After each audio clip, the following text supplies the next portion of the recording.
將靠近露台嘅空間設為飯廳區，而客廳就移到入門口嘅附近。點樣巧妙咁運用女字廳嘅單位？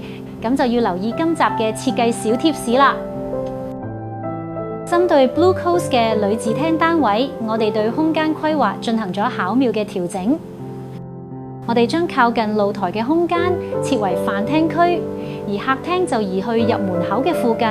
透過改動牆身，隱藏咗 TV 櫃，仲融入特色牆嘅設計，令空間更加和諧連貫。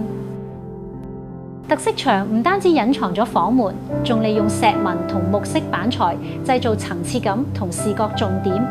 同時喺飯廳同大門之間增設咗屏風，避免一開門就睇穿成個單位，提升返私隱同空間感。呢啲嘅設計唔單止美觀，仲可以提升生活舒適度。